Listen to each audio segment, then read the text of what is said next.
Good evening, everybody. Could you please confirm if I'm audible? Please put a yes in the chat if I'm audible.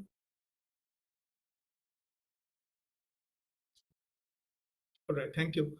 Good evening once again. Thank you all for registering and attending this one-week national level online faculty development program on outcome-based education and application of generative AI in teaching and research, organized by the Internal Quality Assurance Cell, IQAC, and the exam cells of St. John Technical and Educational Campus, Palghar, in association with IPSR Solutions Limited. Today, we would like to welcome Dr. Mendus Jacob, Professor and Director, MCA, Marian College, Kuttikkanam Autonomous, and MD and CEO, IPSR Solutions Limited. He will be the resource person for today. And we will also like to welcome Ms. Priya Dilip Chaurasia, HOD, Commerce, St. John College of Humanities and Sciences. She will be giving the gist of learning and the word of thanks. And we would like to welcome all the FTP resource persons, managers, directors, principals, vice principals, representatives from management, HODs, IQSC coordinators, and all faculty members. Now, about this FTP, this is a one-week FTP program with live sessions, live timing from 7 p.m. to 9 p.m. We expect you to be present on all the days. Now, this is actually our fourth day of the FTP. Now, there is no fee for this FTP. All the participants will receive the LMS access, the video recordings for all the days, and the provision to download your FTP completion certificate. The procedure for receiving the certificate will be informed to you towards the end of the FTP. If you are unable to attend any of the live sessions, they will be available in the LMS. We have shared the LMS access details through emails to those who have registered till afternoon. Those who have registered after that will receive the LMS access details by tomorrow. If you have any trouble in attending the WebEx online session, you can also join by YouTube live session, the link of which I put in the chat. My name is Sijin Jacob George. I'm working as Global Relations Manager with IPSR Solutions Limited, and I'll be the event moderator. Now, before we move on to the session, could you all please turn on your video so that we could take a screenshot for documentation purpose?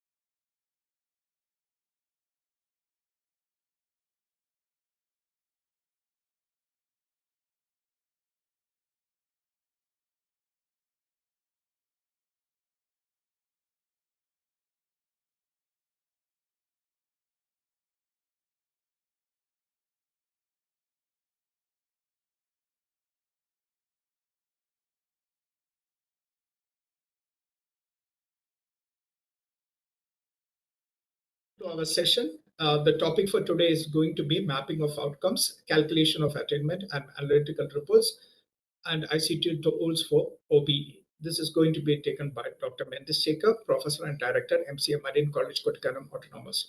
Now, Dr. Mendus Jacob is an academician and an entrepreneur with 35 plus years of experience and is a former Director of School of Applicable Mathematics, MG University.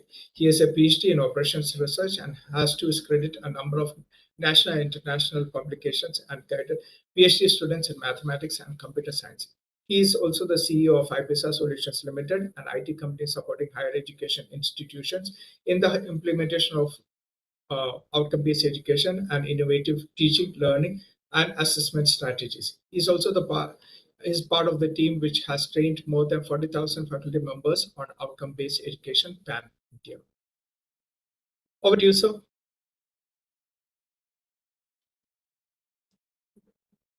Thank you, Sijin, for I am audible. Yeah, you are. Please proceed. Thank you. Good evening and welcome to this fourth day session on outcome-based education. Actually, we have started with the Bloom's taxonomy. We have discussed the insights on Bloom's taxonomy. And the second day, we started with the OBE, design of outcomes, and some in-depth concepts.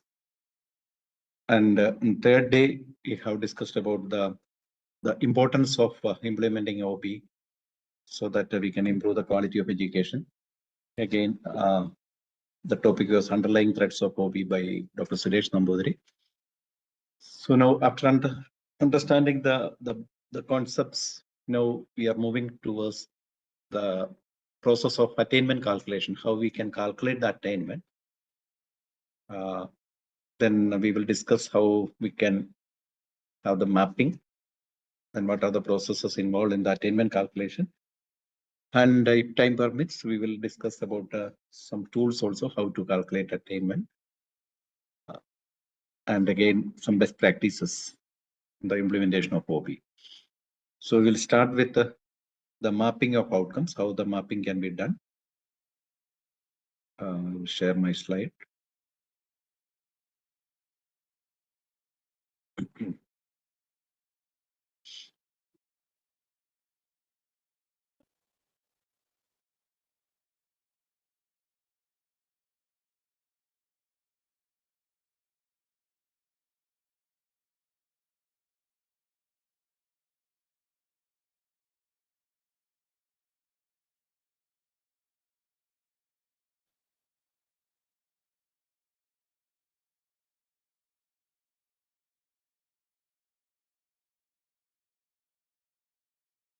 I will start where Dr. Sunil Job was stopped yesterday, last day. He has explained about the designing of outcomes, and after that, now the mapping process, how the mapping can be done. Okay, so there are two levels of mapping. Level 1 mapping, that is CO PO mapping or CO PSO mapping. If there is PSO, then PO and PSO are of the same level. So we have to map the course outcomes with the POs and PSOs. Then level 2 mapping is there. That is, we are mapping the teaching learning activities, or the teaching learning outcomes, we can say, to the respective course outcomes. So for each course outcome, we are planning for some teaching learning activities, and the assessments also can be mapped with the respective course outcomes. So I will explain it with an example, then you can understand it easily. The assessment in OBE means in OBE, assessment is focused on measuring how well outcomes are achieved, not just the content coverage. The assessment flow is like that. Final assessment is the PO and PSO attainment. Okay. And based on the course outcomes that contribute to each PO and PSO, we will be calculating the PO and PSO attainment. COs are assessed from learning outcome of the activity related to the course through test items, assignments, and activities. So the CO-PO mapping, CO-PO or CO-PSO mapping determines the contribution and strength of alignment. So the first step in this process is to determine the mapping of the related components and determining the strength of mapping between lower order and higher order outcomes. Lower order outcomes means the course outcomes. Higher order outcomes means the POs and the PSOs. And for this purpose, for the mapping purpose, we need to have a mapping scale.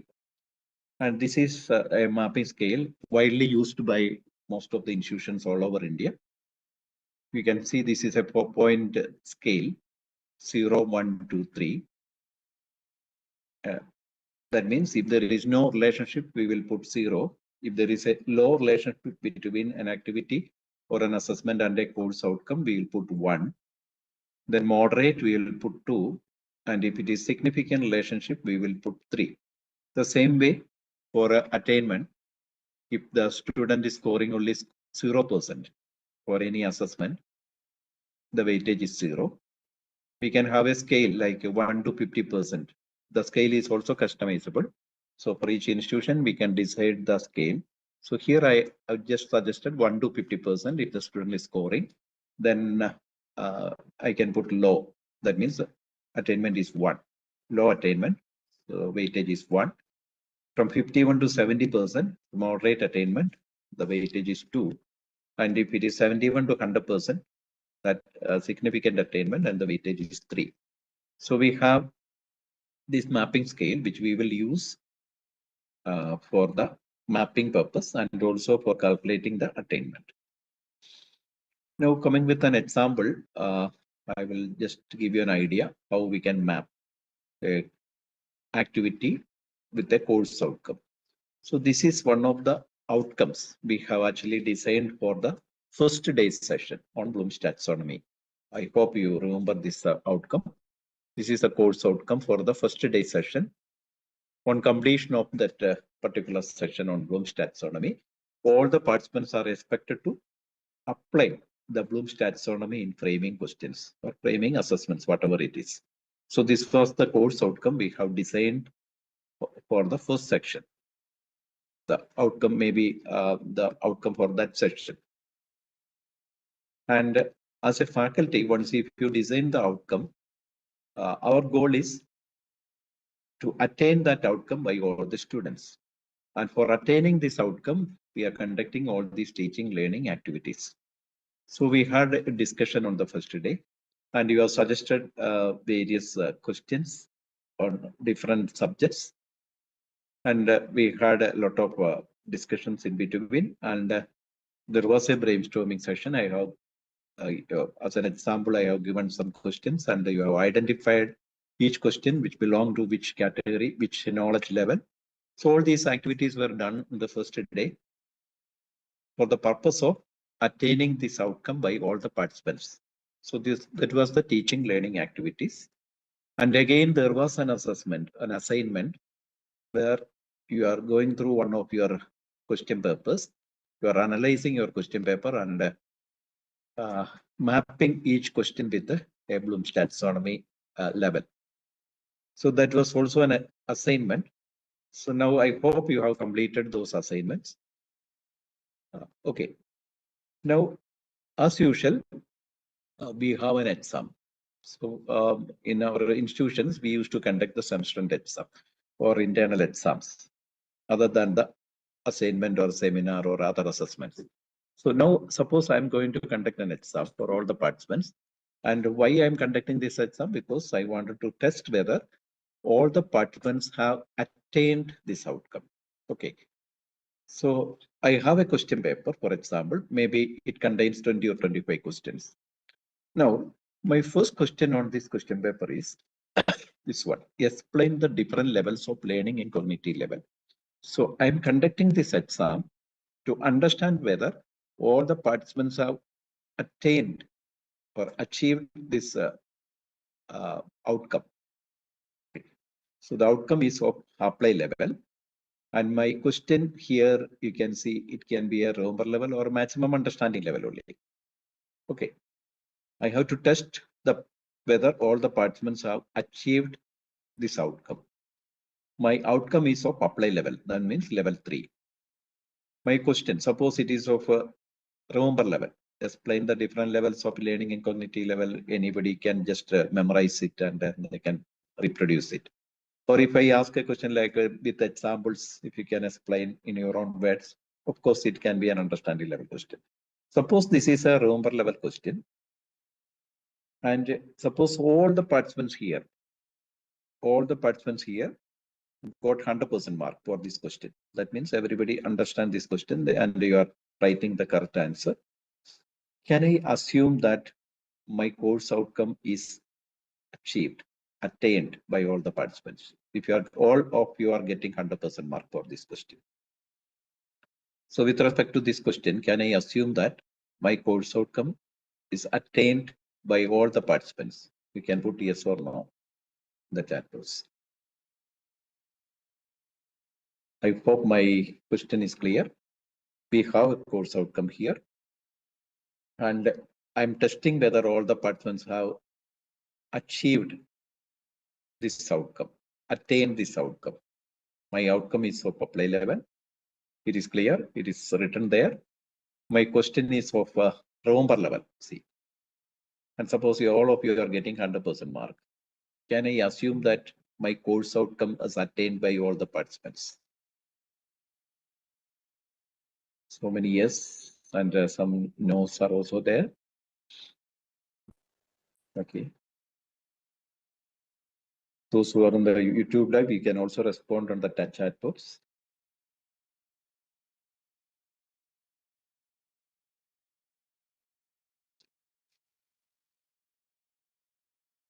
Okay. Why it is yes? My question is only on the remember level. So if you're all are getting remember level or maximum understand level, if all of the participants are getting 100% mark for this question, that means I cannot assume that you are able to apply the concept, because my course outcome is of apply level. I am testing you only in the understanding level or maximum remember level or maximum understanding level. So I cannot assume that you are able to apply the concept, because I haven't tested that apply level taxonomy. Okay, so this question being a low order question compared to my course outcome. Even if you get 100% mark, I cannot assume that all the participants are able to apply the Bloom's taxonomy in framing questions. Okay, so that is the reason there is no. So with respect to this question, I can say the CO is not attained. Okay. Now my second question is, using Bloom's taxonomy, prepare an analyze level question in your subject. That means you are asked to prepare a question in your subject by using Bloom's taxonomy. So what is the level of this question? Level 1, 2, 3, or 4, or what is the level of this question? Can you just put it in the chat box? 4 means analyze. 3 is apply.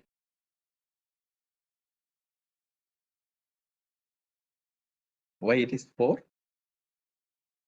The question is straight, using Bloom's taxonomy, prepare an analyze level question in your subject. That means by using Bloom's taxonomy, you have to use Bloom's taxonomy.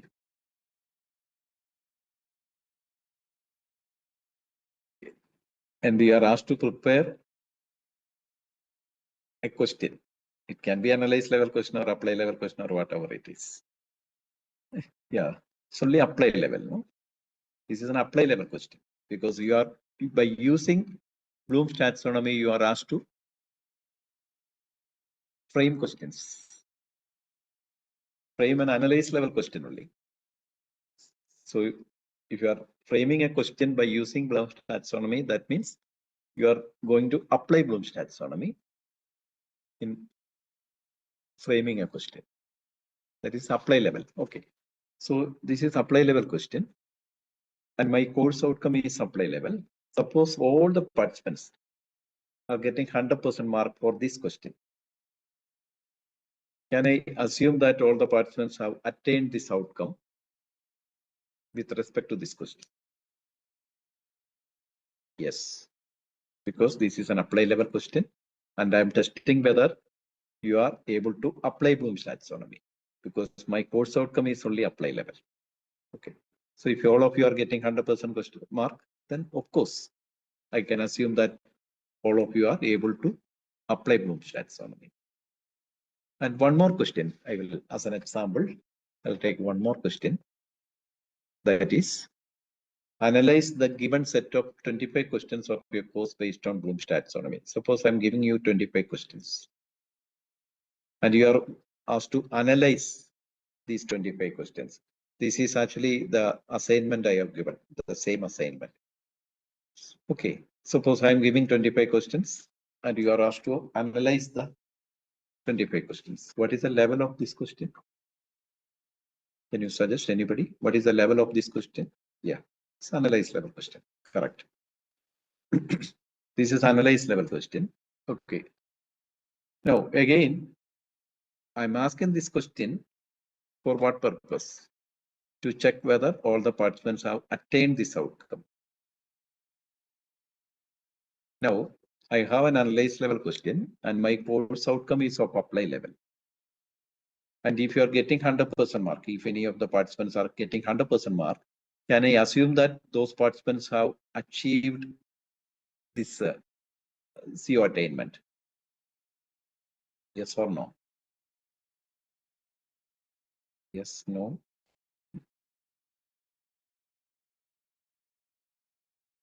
Yes, it is yes. It's not no, because it is yes. Why? Because my course outcome is only of apply level, and this question is analyze level.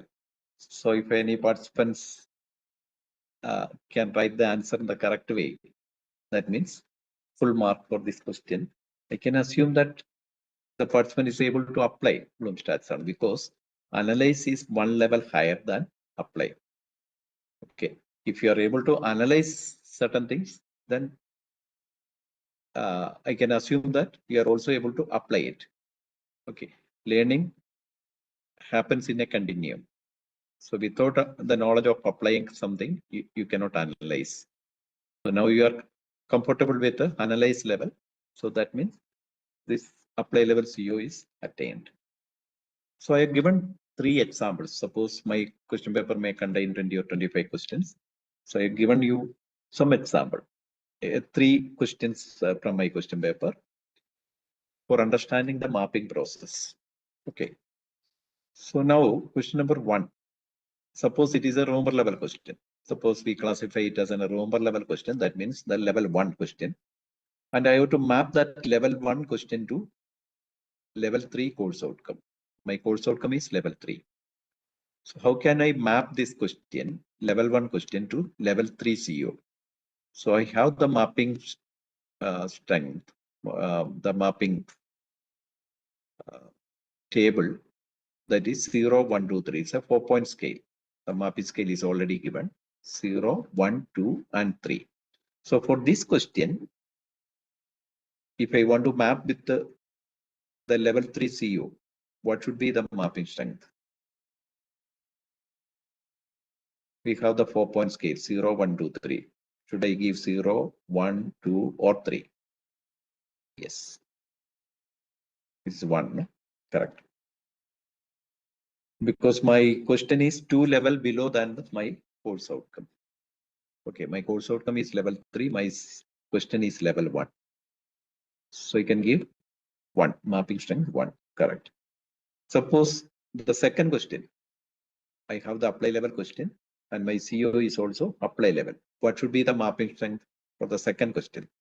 Suppose the second question is mapped with the CO. What should be the mapping strength? Yes, it is 3, no?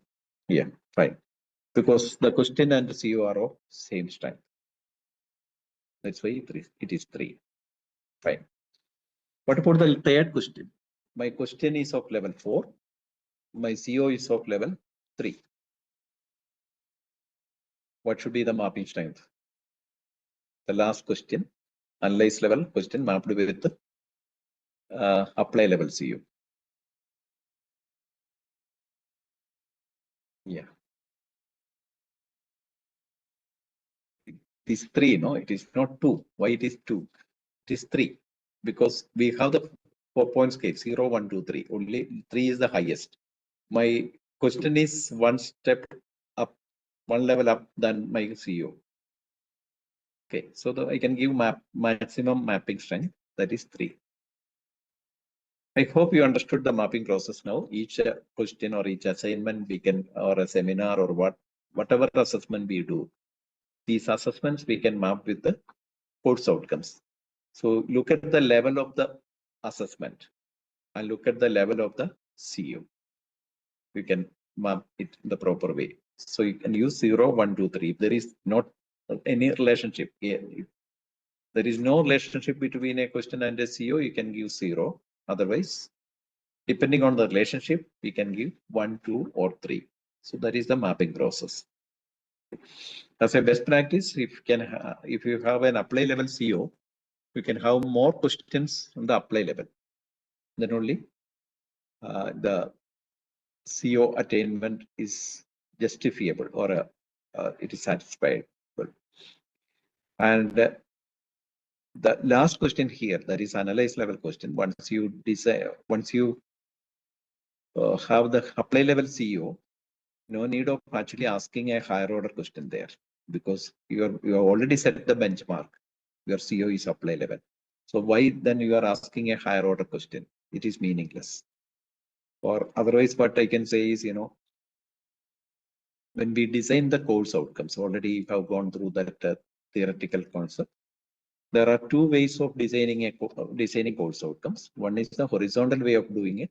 The other one is the vertical way of designing a course outcome. Horizontal way means your syllabus may be divided into modules or units. So for each module or each unit, you can have a course outcome. Okay. For certain subjects, you can have the horizontal way of designing course outcomes. And for certain other subjects, you can have the vertical way of designing course outcomes. That means for the entire syllabus, you may have 4 or 5 course outcomes, so that the uh, the uh, the content may be overlapped. Both are correct. But if it is possible, you can have the horizontal way that is more easy for us, more convenient. For certain subjects, like each module is independent, you can have the horizontal way of designing the course outcomes. So when we design a course outcome, what is a course outcome? You should have that idea. A course outcome means after going through the module or unit, after completion of that session, what the student is able to do. If the student is able to apply something, you can put the apply level CEO there. Or if you're teaching the student to analyze certain things, your course outcome should be analyze level. Okay. So that's about the designing of course outcomes. I'm skipping those topics because already it's covered. Now, this is the way we can map the questions with the course outcomes. And after the mapping process, we'll get a table like this. You can see a table. There are 15 questions. Yeah, the number of course outcomes, there is a question, how much course outcome should be there? Course outcomes can be, as a best practice, you can have 4 to 6. If there are 5 modules, if it is a 4 credit course, you can have 5 course outcomes. If it is a 3 credit course, you can have 4 credit, something like that. Again, there's another question. Does correlation is perception? Definitely, it's not perception alone. It depends on the action verb, the level of the question and the level of CO. After understanding the level of the CO and the level of the question, you can conduct the mapping process. Okay. And regarding another question I had.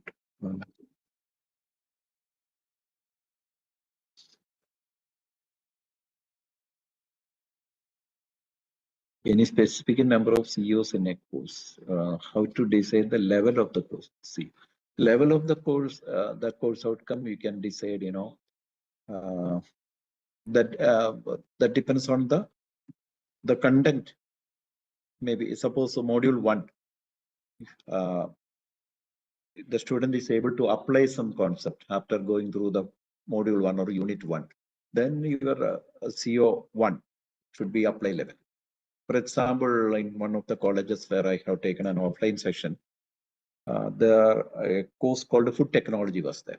So in the first module itself, they are teaching the students how to prepare food.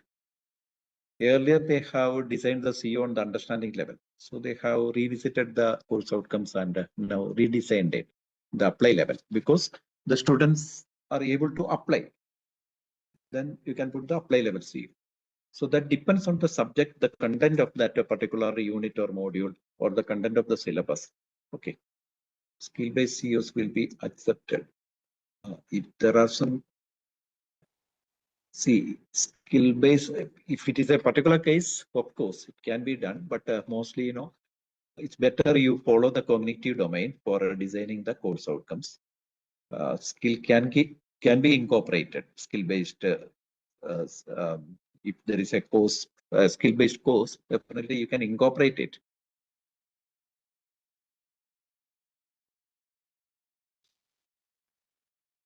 Okay. I think we can move on to the next topic. Yeah.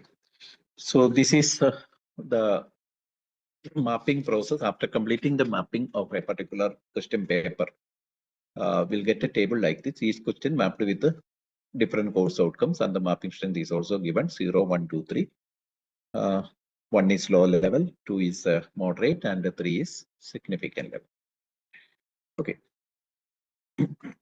So,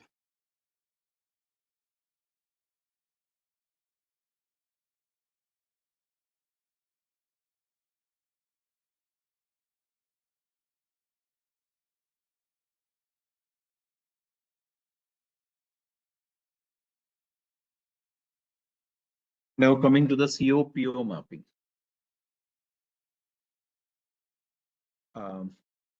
So how can we do the COPO mapping? COPO mapping means that is a level 1 mapping. Okay. Actually, the process is like this. AICT has suggested a process where you can have, you can consider one CO, say for example, CO1 of a particular course. Then there is an action verb for the CO, okay, and the learning statement.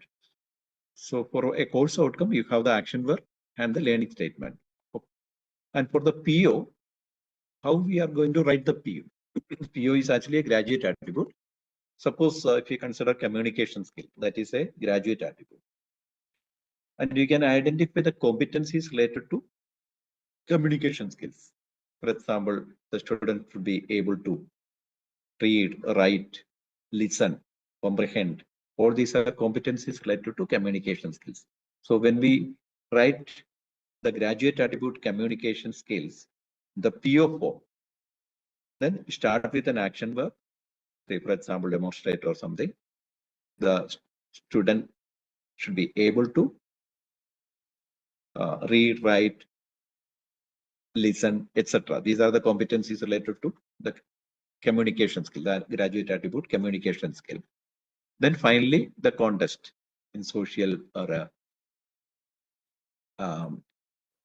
social or the career situations, the student should be able to communicate well. Okay. Now consider communication skills as a graduate attribute and the corresponding PO. Then this particular course outcome, how many of these competencies are addressed by a course outcome, that determines the mapping strength. See, for example, if more than 40% of the competencies of that PO is addressed by a course outcome, then we can give maximum mapping strength, that is 3. If it is between 25% and 40%, you can give 2. And if it is between 5% and 5%, you can give 1. And less than 5%, you can give 0. So we are giving 3, weightage 3, if 40% of the competencies of that PO are addressed by that course outcome. Because POs are more generic, that is the reason. Even 40% is there, you can give 3. Okay, and this is the process. But I can tell you, with experience, you can do it in an easy way. You can look at the CO and what are the activities connected with the CO. You can look at the PO and you can do the mapping process. And as a best practices, if possible, all the faculty members of the department sit together for one day, the first semester itself, and you can complete the COPO mapping for the entire program in one single day, so that you can discuss and you can conduct an internal workshop. You can complete that COPO mapping in one single day. So this is, with experience, you will get that expertise. Just like a paper valuation. For paper valuation, you may need, say, 1 hour for valuing the first 10 papers. And the remaining 50 number of papers you will be valuing, maybe in another 2 or 3 hours. So by practice, you can do it. It's not a big thing. Look at the CO, look at the PO, how it is related. Okay. So that is the COPO mapping. And after the COPO mapping, you'll get a table like this. This is one course, and there are 5 course outcomes for a particular course. And these course outcomes are mapped with the different POs. The weightage is also given there, 0, 1, 2, 3. The same way you can conduct the CO PSO mapping if PSOs are there.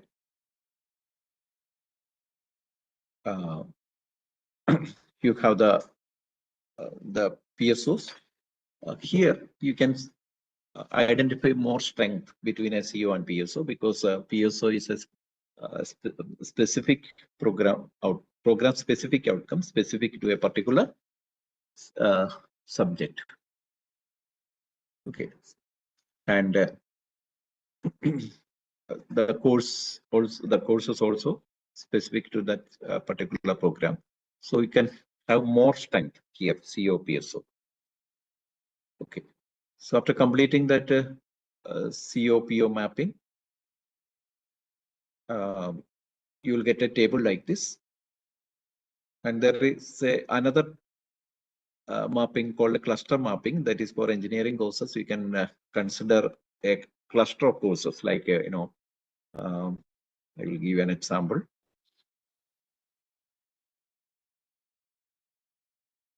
Like this. See, for example, basic sciences, maths, physics, chemistry for engineering, then engineering sciences, then professional core, then professional electives. So you can have a cluster, and the cluster itself we can map with the PO and PSO. So I'm not going to explain more on this cluster mapping because it will create some confusion. With limited time, it's not possible. That's why I skipped this one. Soft skills also we can map with the respective course outcomes, because when we are conducting a course, you'll be having, some programs. See, for example, they may be projects, there may be seminars. See, for example, communication skills is a PO, suppose. Then when we conduct seminars, you can map with that communication skill program, that PO. Yeah. So again, tell me and I forget, teach me and I remember, involve me and I learn. This is very important for when we implement outcome-based education, because more involvement should be there. If possible, if time permits, I will give you some some best practices at the end. So now we will explain how to calculate the attainment. So there are some questions I have seen. Just look at the questions.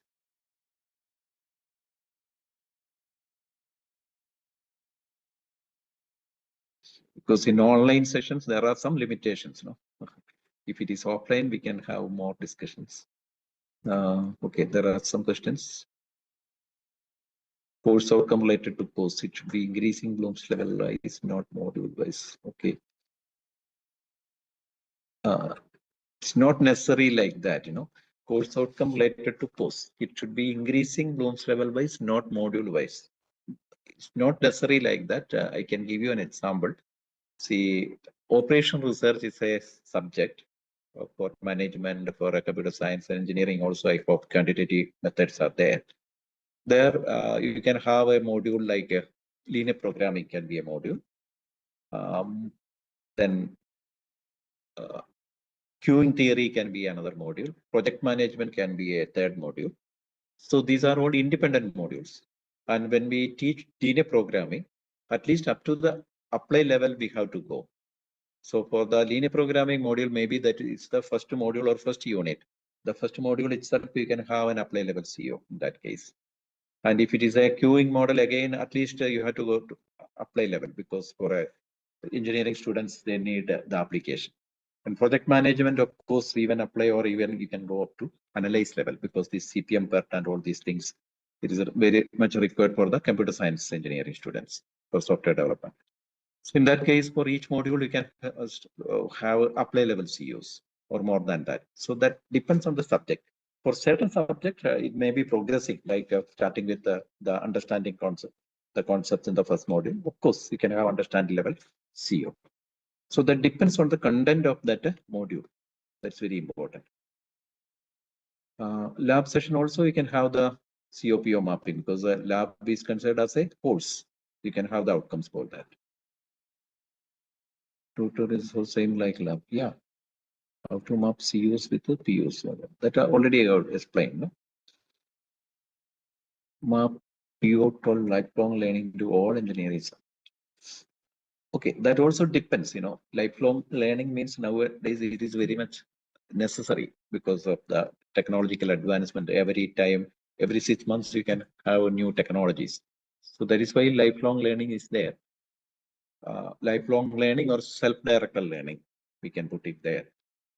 So definitely you can have some Moodle courses or some NPTEL courses, or for self-learning, you can give it to the students. And for each course, you can have some self-learning activities that also can be done, so that you can map it with this particular PO.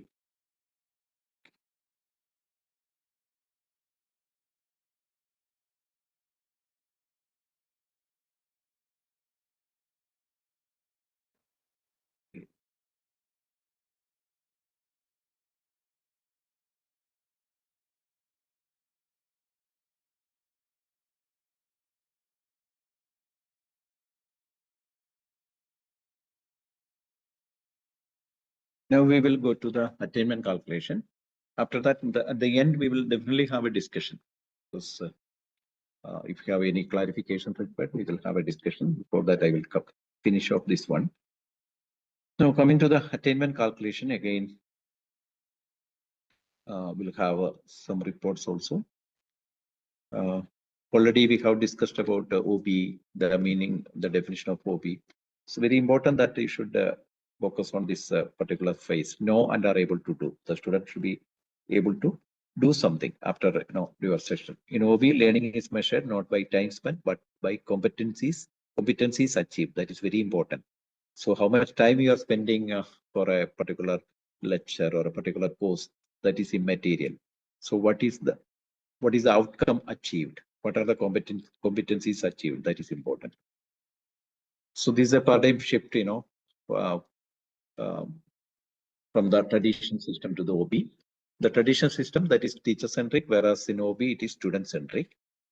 In traditional system, it importance on teaching and content, whereas in OBE, importance on learning and process. And the traditional system, we have the knowledge-driven and rote learning, that is the process, whereas in OBE, learning ensures knowledge and performance. So this is the paradigm shift in OBE. Usually, before going to the class as a faculty member, we used to think like this: what should I teach? What should I teach today? Okay, so that is the conventional method. Now coming to OBE, if you are going to the class, before going to the class as a faculty, you should think like this: what should my students be able to do with what they learn? So that again, that is the paradigm shift. Okay, I hope most of you have seen this on the internet or somewhere. At least those teacher educators who studied B.Ed or M.Ed or education subjects, you might have seen this one. Okay, I'm not going to explain the entire picture. Just for our understanding, you can see 90% of learning happens. I'm trying to explain another way. 90% of learning happens when we teach others. I hope this is true for all of us. As faculty member, we have studied the subject in depth after starting our teaching career. It is a true fact. Then practice doing. 75% of the learning happens when we practice doing something, or doing projects or internships or some activities. Okay, that will help us to understand the subject, to learn the subject. Then 50% of the learning happens through discussions, and that is what we are doing with the limitations of online, online sessions. We are able to discuss in between, so that will help us, learn more reflections. And you can see only 5% of learning happens through lecturing. Okay, so when we implement OBE in the proper way, definitely we have to shift towards more learning activities, more practice sessions like projects, internships, assignments, more discussions in the classroom. Then only we can implement OBE in the proper way. Then only the outcome will be achieved. So just and convince yourself that now already we have discussed about the 3 pillars of a profession. Now if you divide the 12 attributes suggested by NBA has, now it is only 11, the new NBA manual. So only 11 graduate attributes. So you can broadly divide them into knowledge, attitude, skill, and one more, that is habit. Okay. Now at the end of this session, all the participants should be able to calculate the attainment of the outcomes. So this is an example. There are POs, there are graduate attributes written here, which can be converted into POs, program outcomes. Suppose this is the attainment of a particular student for these graduate attributes. Attainment means out of 3. So we have to calculate the attainment out of 3. You can see communication skills 1.8, or see individual and teamwork, that is his highest score. Out of 3, he scored 2.7. That is the PO attainment calculation. So at the end of this section, all the participants should be able to understand the process of attainment calculation. That means we are able to calculate the attainment, maybe with some tools or something like that.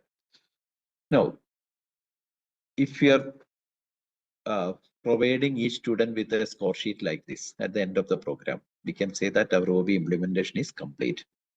But in many of the institutions, not many, almost all the institutions, they are calculating the attainment only for the purpose of accreditation.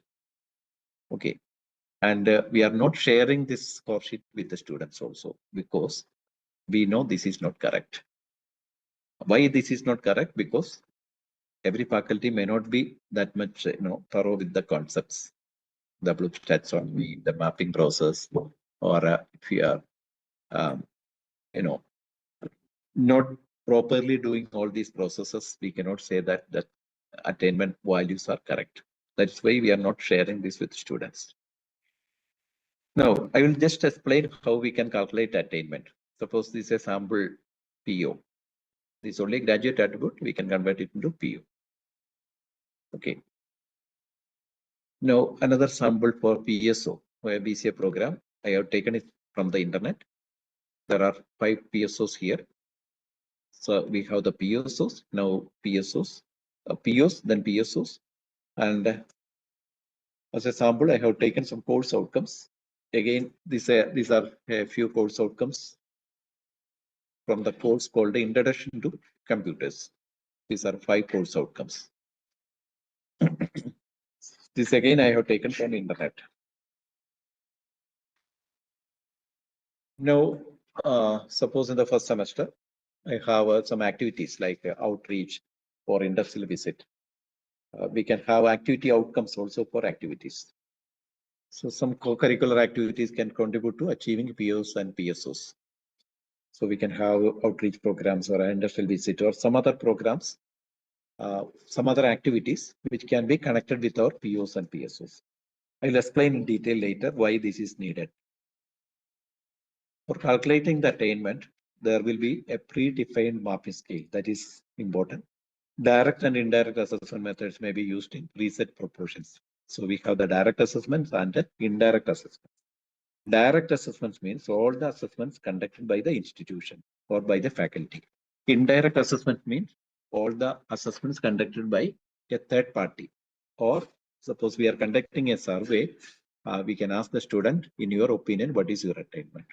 All these are indirect assessments. Components of assessments may be semester end examinations, regular internal assessments, or other innovative continuous assessments. You can implement many other innovative assessments, activities, events, personality assessments, etc. So you can have n number of assessments or activities. Then questions in semester end examination get mapped to different course outcomes.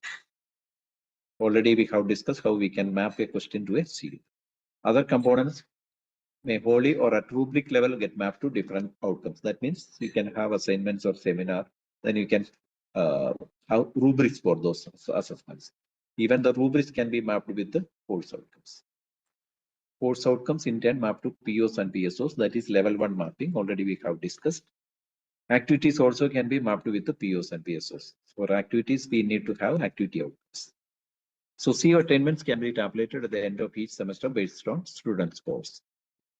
End of semester, we can have the CO attainments, and at the end of the program tenure, we can have the PO and PSO attainments we can calculate.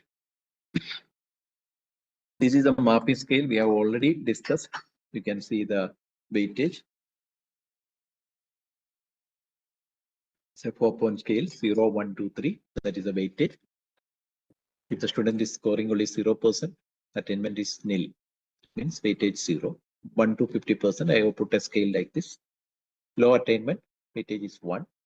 51 to 70%, moderate attainment, weightage is 2. And 71 to 100%, that is a significant attainment, weightage is 3.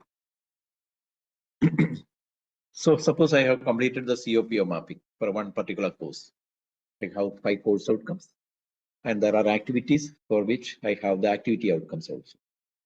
And each of these can be mapped with the, the respective POs like this. So we'll get a table like this. Then we have the sample program matrix or the program articulation matrix. Here you can see the first column where all the course outcomes and the activity outcomes are listed. As an example, I will tell you, suppose we have a 3-year program, a 3-year BCom program or a BCA program or a BSc program. Okay. In one semester, 3-year program means it consists of 6 semesters. If it is a 4-year program, definitely it consists of 8 semesters. Okay. Suppose it's a 3-year program, then 6 semesters are there. And suppose each semester average 5 courses are there, 5 subjects are there. That means for a 3-year program, 6 semesters are there, 6 into 5, 30 courses or 30 subjects are there for the entire program. This is only an example. And for each course, suppose on an average, there are 5 course outcomes. That means 30 into 5 course outcomes are there. 30 into 5 means 150 course outcomes will be there. Okay. So all these 150 course outcomes, we have to list the first column itself. Okay. And the activity outcomes are also there. Okay. As a best practice, as I mentioned earlier, if you can sit in the department for one full day, the beginning of the first semester, you can map all the course outcomes. If the syllabus is complete for the 3 years or 4 years, then there will be 8 semesters. That means 200 course outcomes will be there. If it is a 4-year program, average, there will be 200 course outcomes. Otherwise, there will be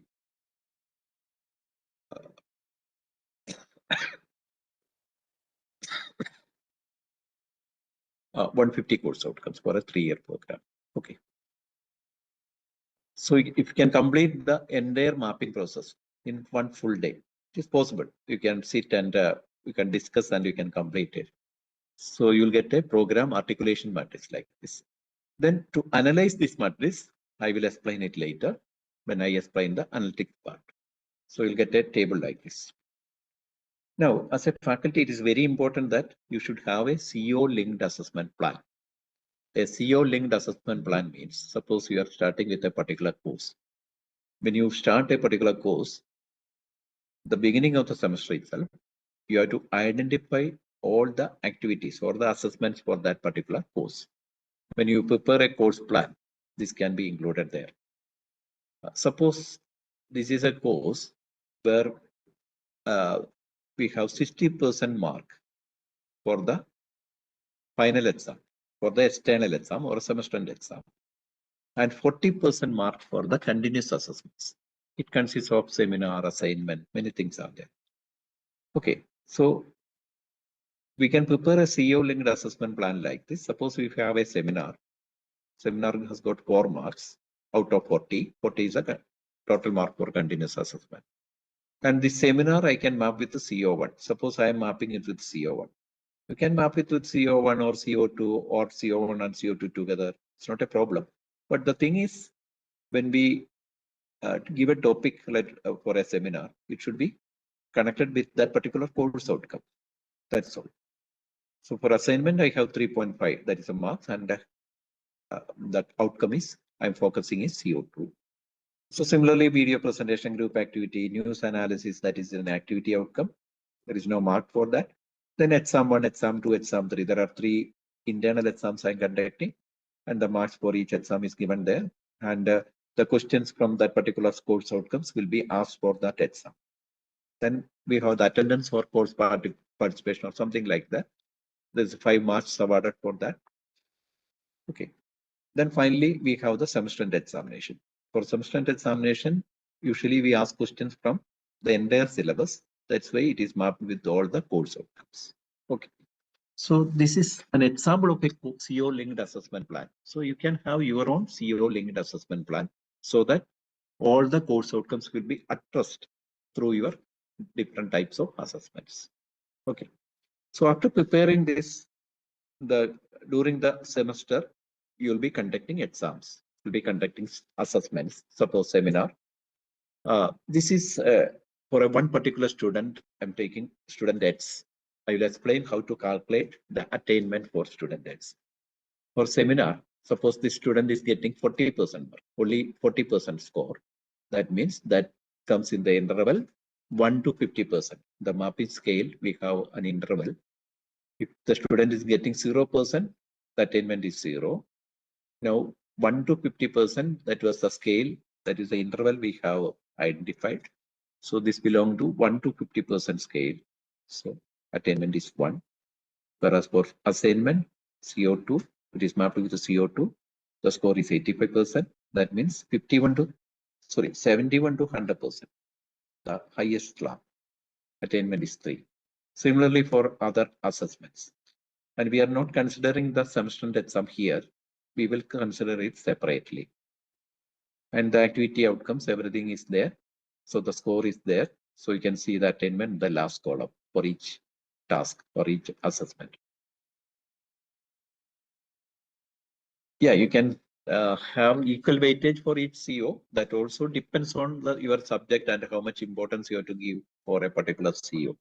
Okay, that you can decide. See, for example, a particular CO is more important, which is mapped with the more POs. Definitely, you can give more weightage there.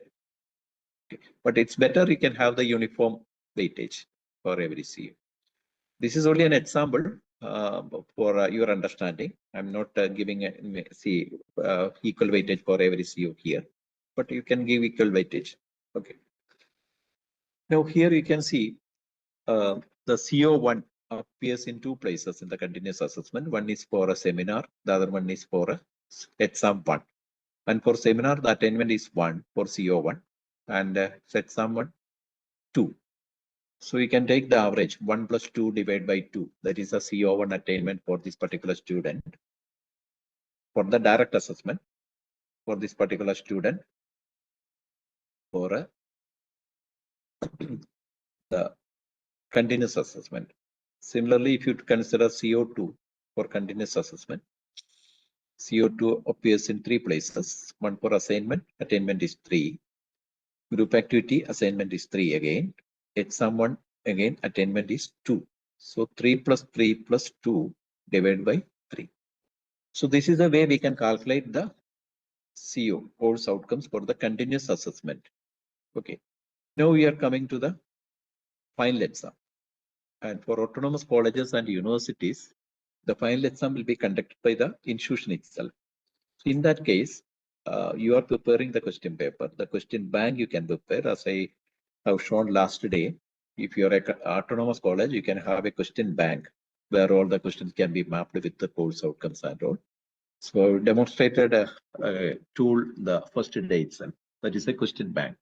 So you are mapping all the questions to different course outcomes. If you are an affiliated college, definitely you will not get this information.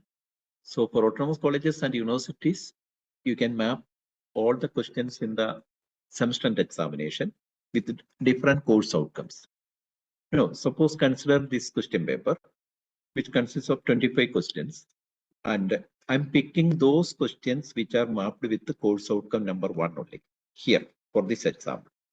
Similarly, I have few questions which are mapped with the CO2, then few questions which are mapped with the CO3, etc. So here I'm picking those questions which are mapped with the course outcome number 1. Suppose these are the questions 1, 16, 18, 23, and 25. These are the questions which are mapped with the course outcome number 1. And the weightage is given in the last column. That means question number 1 mapped with the CO1 with the weightage 2. Question number 16 mapped with the CO1 with weightage 3. This we have already discussed earlier, how a question can be mapped with the CO. Similarly, 18, 23, and 25 mapped with the CO1 with weightage 1, 2, and 3 respectively. Okay.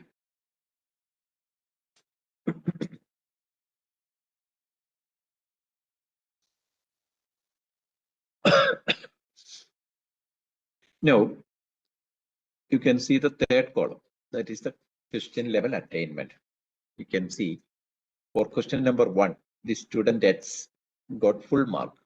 Full mark means it comes under the last interval, 71 to 100%. So 100% mark, the weightage is 3. In that case, the attainment is 3.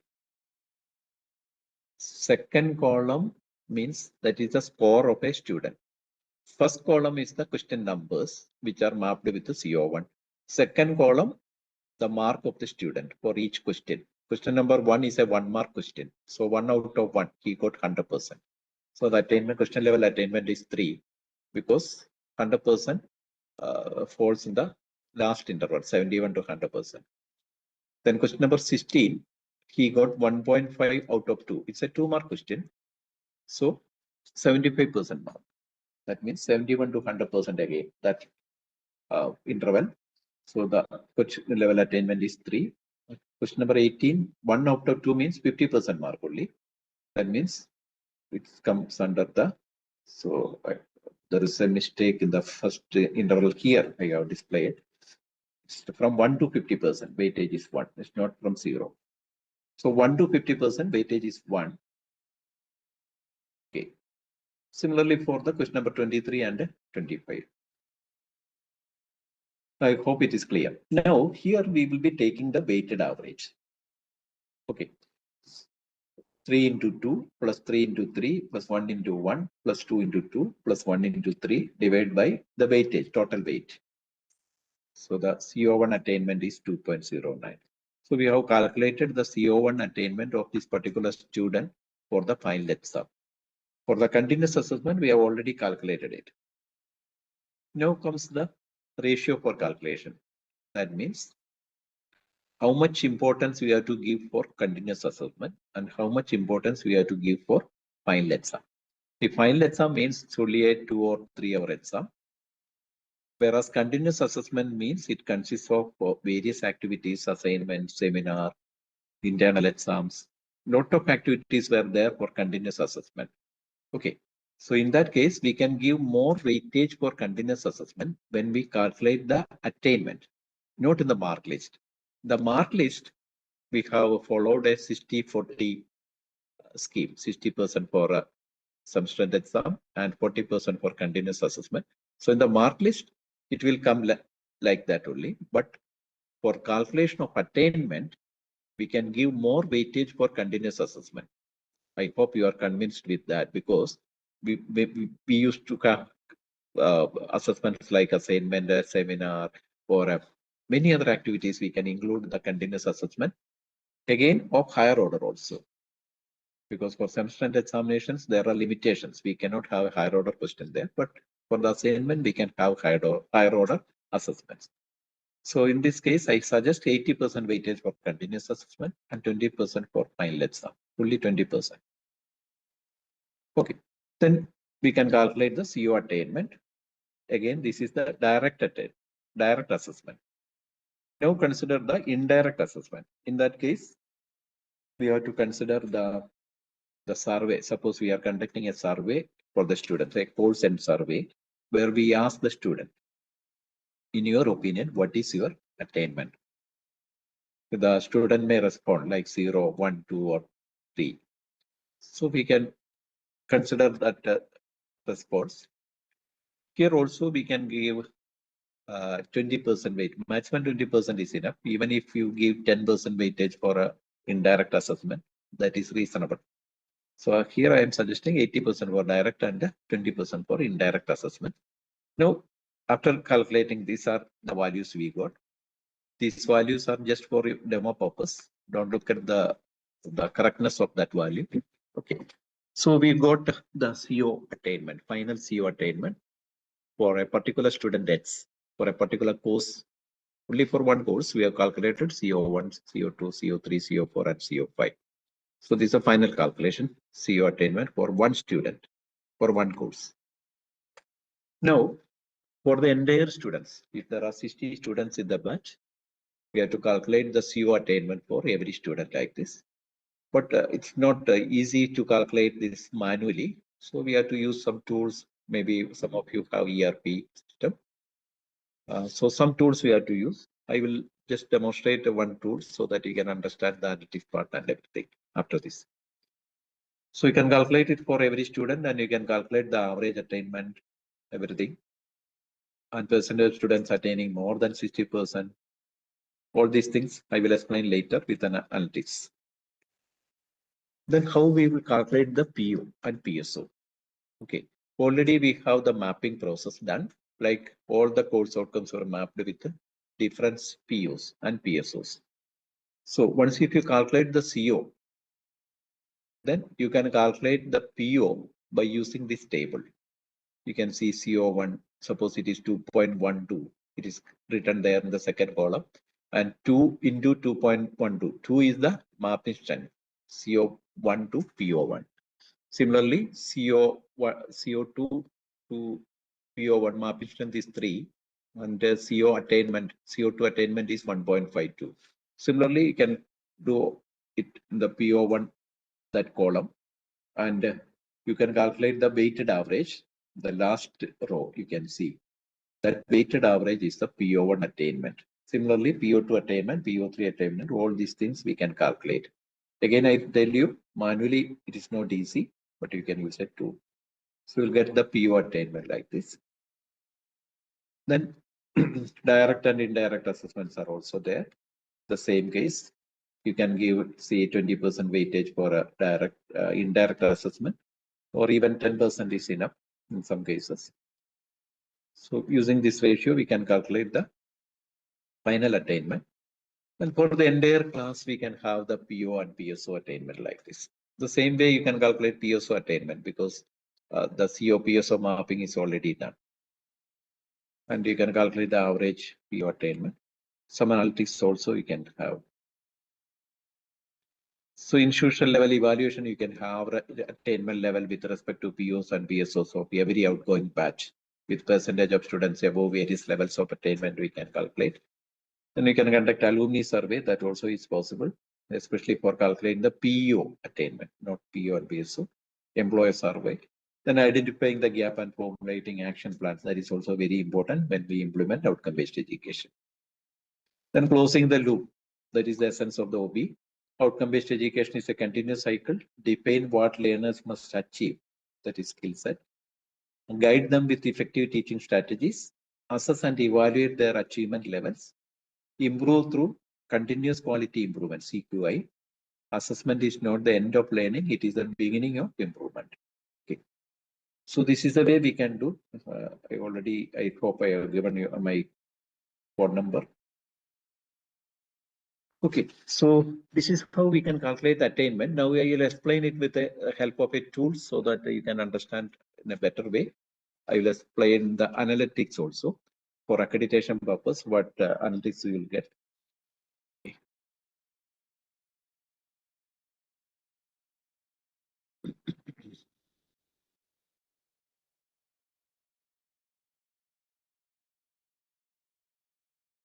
After that, we can have a discussion on some. I hope you have some questions also. Second column, okay. PSO. PSO already we have discussed now how to calculate. Then it's mandatory to have all higher order competency for postgraduate courses. Again, that depends on the course. If you are just introducing a course, no, definitely you need to have low order questions.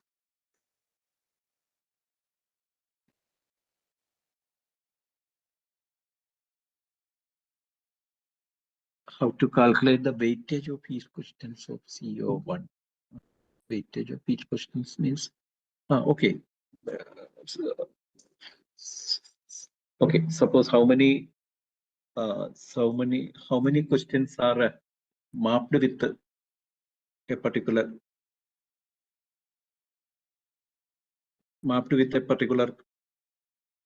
CO that we have to identify. Already we have discussed that, no? A question, suppose a question is of level 1 and CO is of level 3. A level 1 question mapped with the CO, level 3 CO means we can give weightage 1. Already we have discussed that one earlier. Okay. Now, I will just explain it with the help of. Definitely, there is a for a calculating PO attainment. No, COPO mapping we are using. That it has got significance. POs we are not directly calculating. COs we are calculating directly from the assessments. And the PO mapping, that mapping is already done.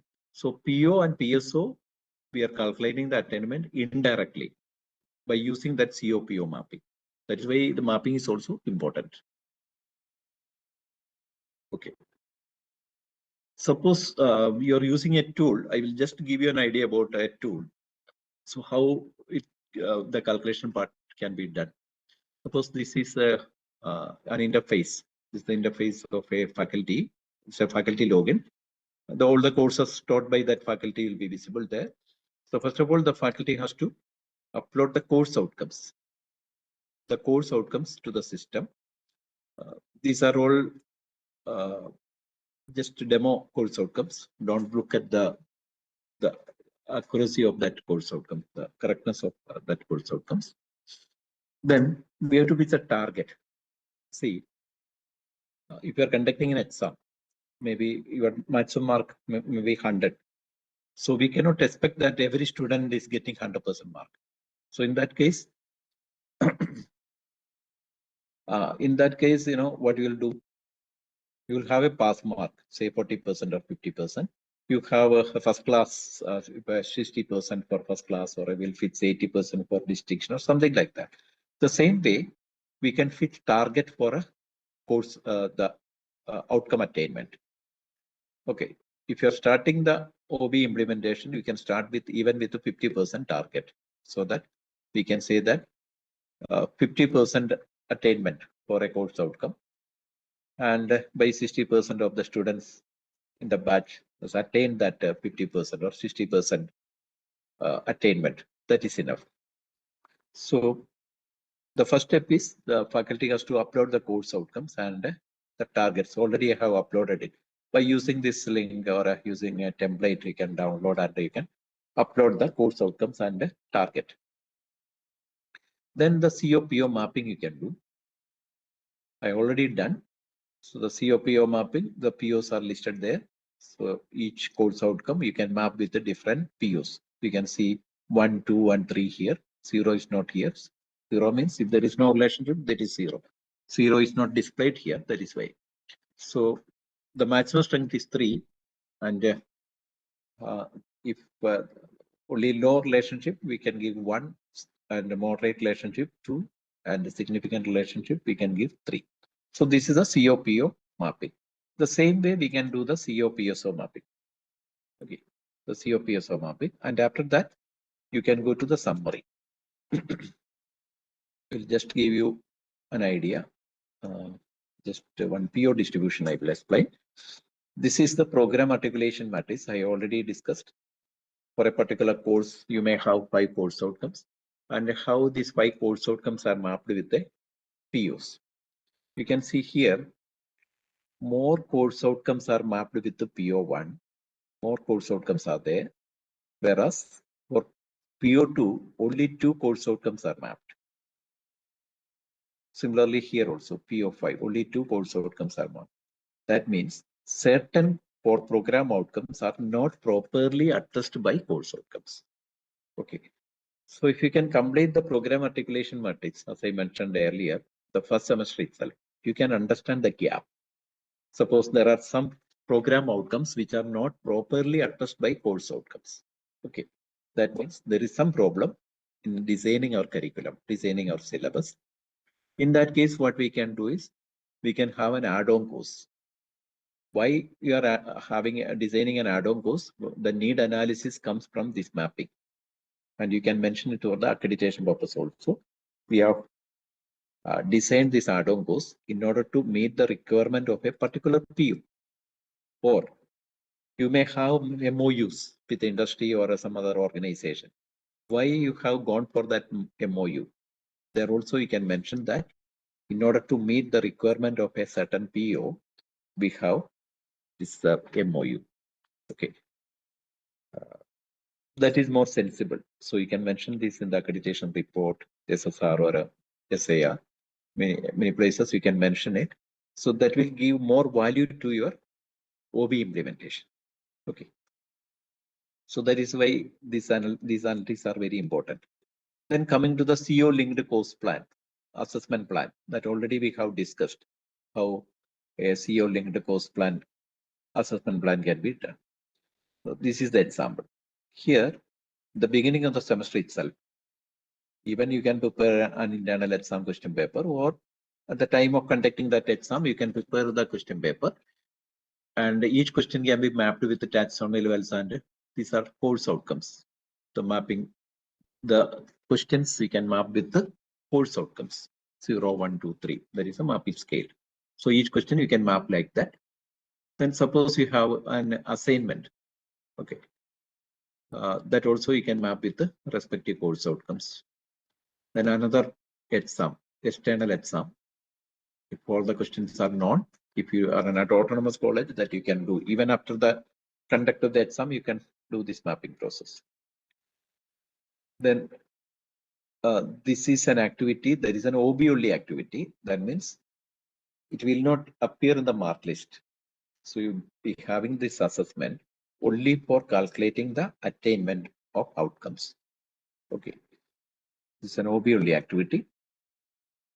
Similarly, you can have different OB only activities. This is another seminar. Okay. So here you have the rubrics, and for each rubrics, you can map with the taxonomy levels and also to course outcomes. Self-evaluation, that is an OB only activity. Internal exam 2. Then book review.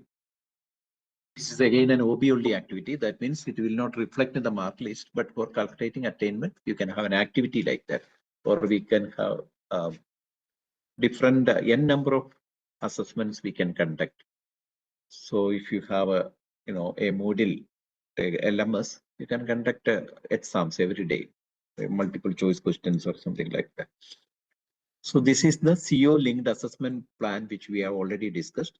Whenever we conduct an assessment, we can add it here. Otherwise, in the beginning of the semester itself, we can plan it and we can do the mapping process. So you can complete this interface. This is the components. And whenever you conduct an exam or an assessment, you can upload the mark. Just download this template. The name of every student will be there. So you can you can upload the marks. You can upload the marks, and you will get the attainment like this.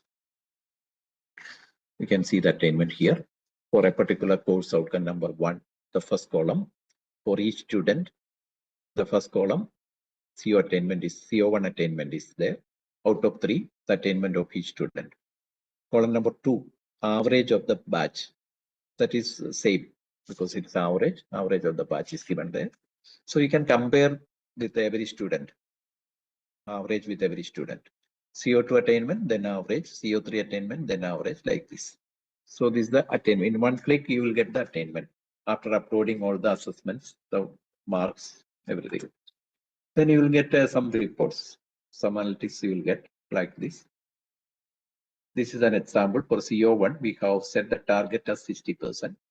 Average of the batch is given there, standard deviation, and you can see 90% of the students in the batch have achieved that 60% attainment target. We have fixed that 60% attainment target. So now 90% of the students have achieved that 60% attainment target. Okay, that is a good attainment. Again, CO2, 90%. But for CO3, you can see only 17.50% of the students have achieved that 60% attainment target. That is comparatively less.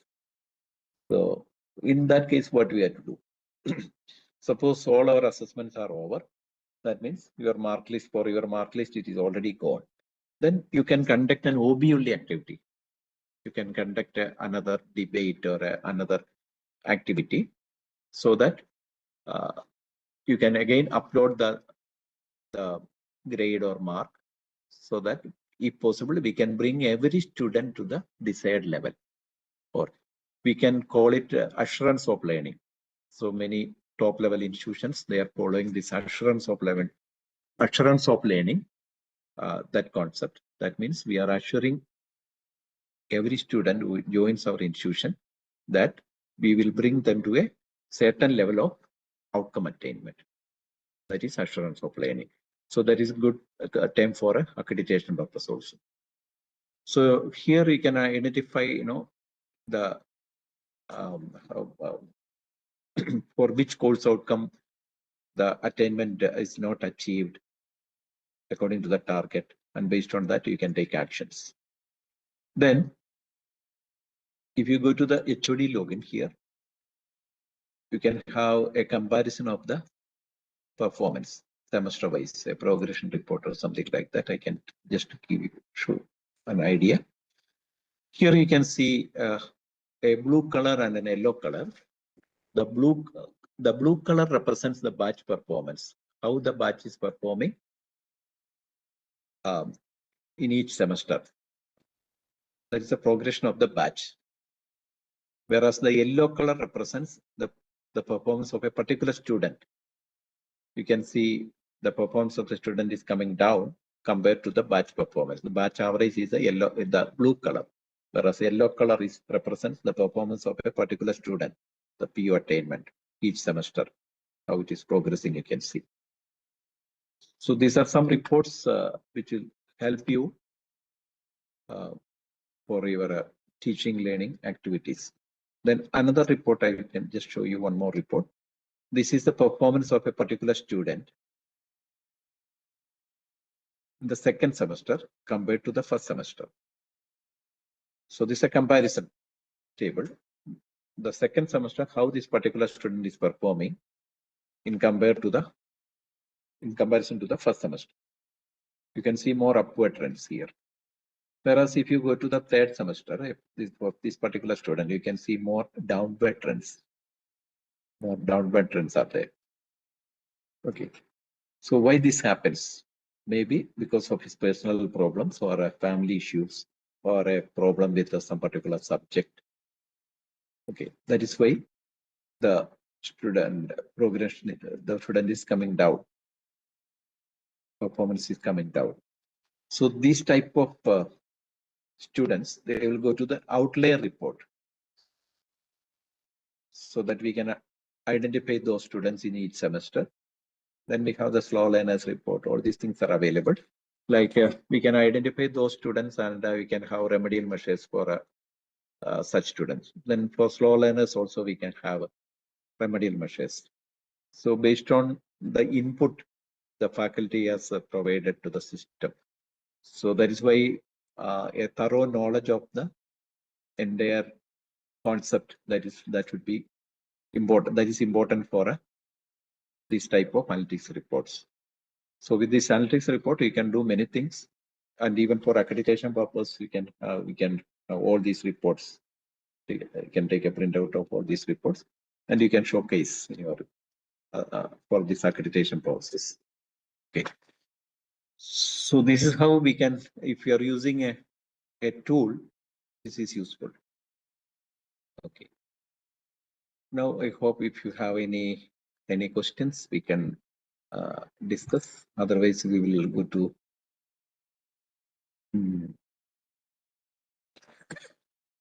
some other best practices. That also will just give you an idea about some best practices.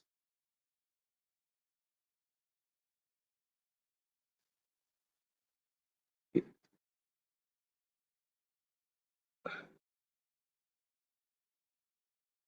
Does industrial visitor needed for all programs? Definitely that depends on the program also. So if it is an engineering program or a management, definitely industrial visit is good. Okay. Any other questions?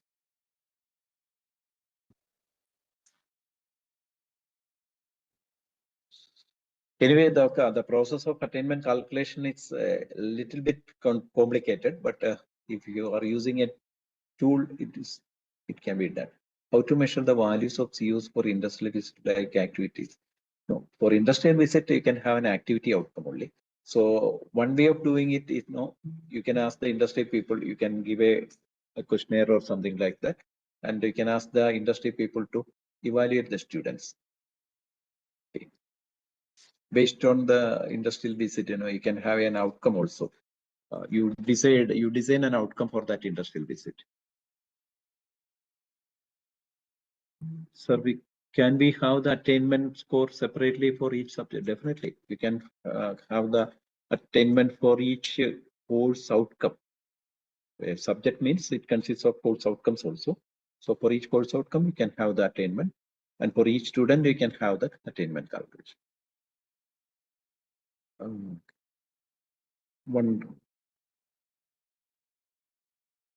Definitely, you can contact our team so that you can connect with them. Attainment we calculate for each student in a batch or aggregate attainment of a batch. We can calculate attainment for each student. So if you're calculating for each student, then you can identify the slow learners, advanced learners, outliers, everything.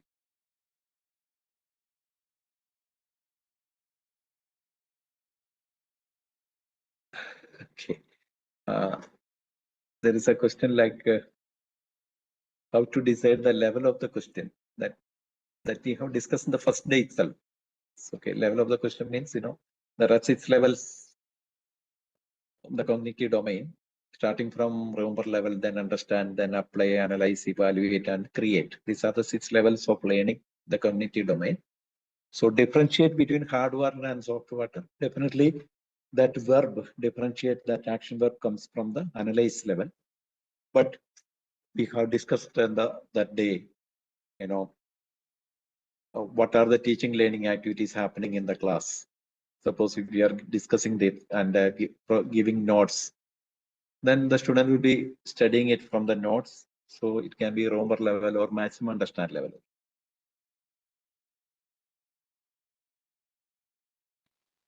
In Bloom's taxonomy, yeah, this is from the Bloom's taxonomy, that already we have discussed in the first day. If you can go through that video, the recorded video is available. When we are using summarize, can be considered as L2. Definitely, that can be summarized means that can be an understanding only. After understanding the concept only, then the student can summarize. No. Do we have to have a common score for all purpose? Not necessary. Any other parameters for indirect assessment? Indirect assessment means you can have if a third party is assessing our students, then it can be an indirect assessment. Or if you are conducting in a survey, it can be an indirect assessment. My contact details I will share. Okay.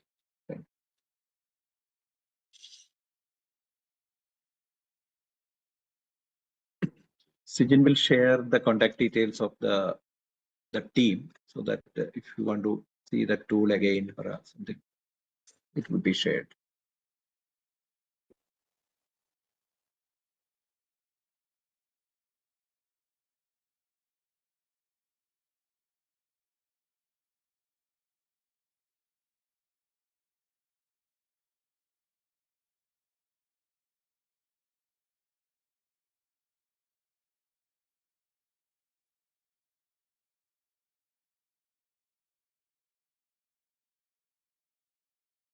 Okay.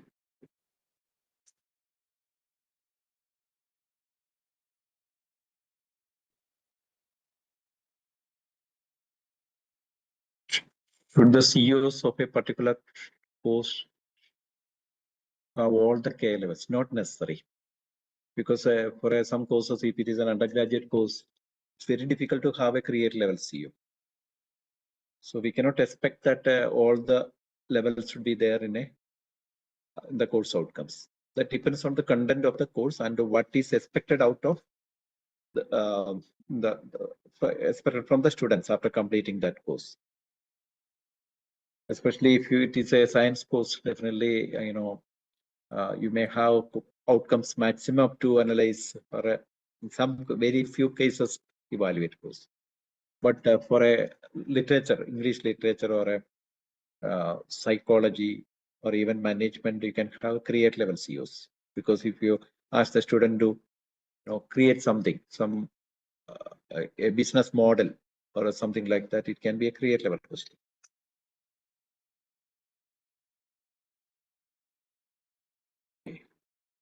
So I'll give you an idea about another platform, that is Padlet. Padlet is already included in our FDP. So you can just go to padlet.com. This is a free platform available. I'll give an example how I have conducted an assignment, an assessment.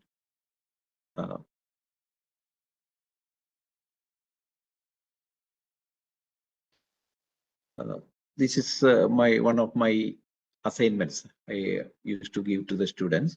As part of your assessment, please identify and explain an application of graph theory in computer science. You may include case studies to support your explanation. Please note that duplication of topics is not allowed, and any repeated submissions will be rejected.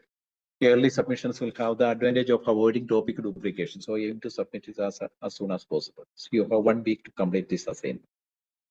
See, whenever we give an assignment like this, usually the students will submit it the last hour or last day, last hour. And many of assignments are copied from somewhere, or they have copied it from their peers also. Okay, but if you, when I give it through Padlet, it is transparent and we can check the duplication here itself. So I have given this assignment the last hour of my forenoon section. So I completed it by 1:30, and at 2:30 I got the first assignment submitted, the Padlet. Okay. Then the second assignment after that, and all the 60 students have completed this assignment. They submitted it in the same day itself. By 10 o'clock in the night, the last student, the 60th fellow, has submitted it. So why they have submitted in the same day? Because there's after the 1 hour, they started submitting it. Why? Because no duplication is allowed. So the first student has submitted it. After going through the first assignment, submitted assignment, only the second student can do. The last fellow, or we can call the lazy fellow, after going through all the assignments, then only he can submit it, because otherwise there may be duplication. So by the same day, by 10 o'clock in the evening, all the students have uploaded this assignment, the Padlet. So you can use this Padlet as a tool. This is a free tool. For me, this is a paid one, but you can use a free tool for limited use. And after submitting all the assignments, I ask them to create videos, because I know this assignment they have submitted by using ChatGPT. So after that, I ask them to create videos with face, and all the videos are uploaded in the official YouTube channel of the college. So some videos I have rejected it 6 times or 7 times, so that the students will learn the topics. This is one way of using some platform. And again, the students may be using generative AI, but in that case, we can ask them to create videos. And finally, I used to conduct Viva OC also. Nowadays, it's better you conduct Viva OC. Otherwise, the students will be using some generative AI or AI tools and submit the assignments. Calculating for each student is good, because you can understand each student how the attainment is attained, the outcome is attained. And again, you know, for identifying the outliers, the slow learners, you need individual calculation. I don't know whether there are any open source software available for calculating attainment. May not be there, I hope.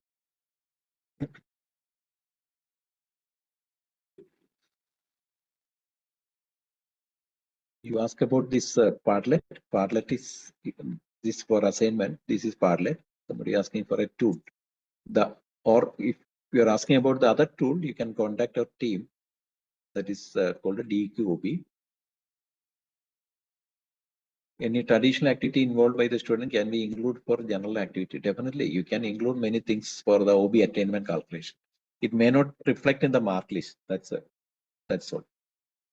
Is it okay if all questions of different knowledge levels pertaining to a CO are given the same weightage. That is again a dilution, because you see, if our course outcome is of apply level and if you are asking a Romer level question, so we cannot expect that the student is able to apply the concept, even if the student is getting 100% question. So it's better if it is a low order question compared to the CO, the marking strength can be less.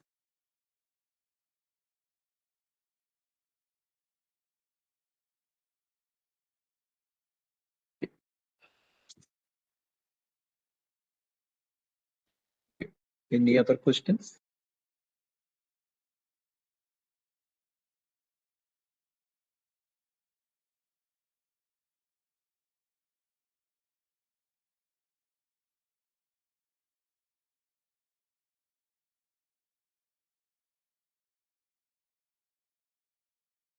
Then there is another task for today. I will just to give you an idea about the task also. This is a task, formulation of assessment questions with respect to a course outcome and finding the mapping strength. Okay. So here what you have to do is just write a course outcome, one of your course outcome here. One of your course outcome, and you can have a question, the Romering level, and what is the mapping strength to that course outcome. The course outcome can be of a different level. So you can have a Romer level question here. You can frame a Romer level question. Screen is visible, I hope. Sijin, my screen is visible, no? Yeah, it is visible. Okay. So you can have an assessment question and you can give the mapping strength here. And another course outcome that also you can have another course outcome or the same course outcome. Then you can have an understanding level question, assessment question or assignment or whatever. You can write it here. And map it, what is the mapping strength? You have the course outcome written here. So this question also, you can put the mapping strength here. Similarly, finally, you can have an analyze level question and you can give the mapping strength. This is the mapping scale given. So you can use, you can have this task 3. And one more task is given, that is task 4. You can avoid that, fifth level task. Okay, so you have 4 tasks now. Already the first 2. Okay, sorry, you have 3 tasks now. First 2 tasks were already given by me on the first day and Dr. Sunil Jog on the second day. And this is the third task. We can do the third task.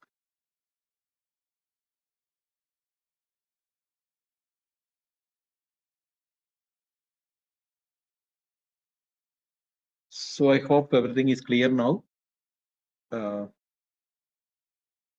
If there are no further questions, we will wind up for today. And tomorrow you have an interesting section that is on a research using AI, how you can utilize or use generative AI for doing research. Okay. So thank you all for your patience. I hope you understood the concept of this the attainment and the mapping and everything. And the recorded videos are also available. So if you have any clarifications, you can put in that Padlet, doubts and suggestions. You can give the Padlet so that your queries will be answered there. So thank you once again and good night. Thank you, Mendus sir. Thank you for that wonderful session. Now we will move on to the vote of thanks and gist of learning. This is going to be delivered by Ms. Priya Dilip Chabrasia, HOD, Commerce, St. John's College of Humanities and Sciences. Over to you, ma'am. Good evening, everyone. Thank you, sir. Today's session by Dr. Mendus Jacob was truly insightful and enriching. Sir beautifully explained the core elements of outcome-based education and its practical implementation in higher education institutions. He provided us with a clear understanding of mapping of outcomes, how course outcome, program outcomes, and vision statement must be aligned. Calculation of attainment, the systematic process of arriving at CO and PO attainment using direct and indirect tools. Analytical reports, how data-driven insights enable institutions to measure quality, improve teaching learning, and enhance student performance. ICT tools for OBE, how technology can simplify OBE implementation, automate process, and support academic decision-making. His extensive academic expertise and experience in training more than 40,000 faculty members across India added immense value. The examples and demonstrations shared today helped us clearly visualize how OBE can be integrated into day-to-day academic functioning in a realistic and effective manner. Overall, the session empowered us with deeper clarity, practical strategies, and renewed confidence in implementing OBE in our respective institutions. On behalf of St. John Technical and Educational Campus and IQAC, it is my privilege to propose a vote of thanks for today's FDP session. First and foremost, I express our heartfelt gratitude to our esteemed resource person, Dr. Mendus Jacob, for delivering such a meaningful and impactful session.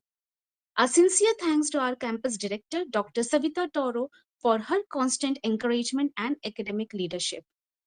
We extend our gratitude to all the principals, HODs, IQAC coordinators, and faculty colleagues for committed participation and valuable engagement.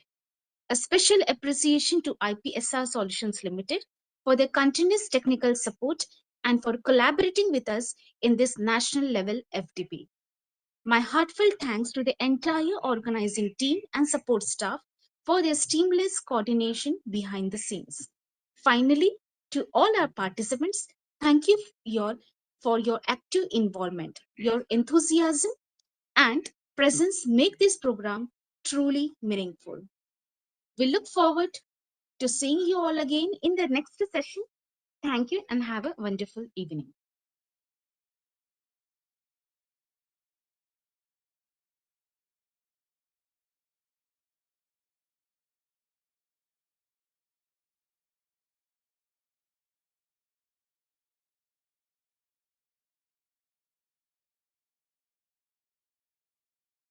That is going to be taken by Dr. Suresh Nambudiri. We will start tomorrow at 7 p.m. sharp. So we expect you to be there on time. Thank you, everybody. Have a pleasant evening. And we will end the session for today. Thank you, everybody.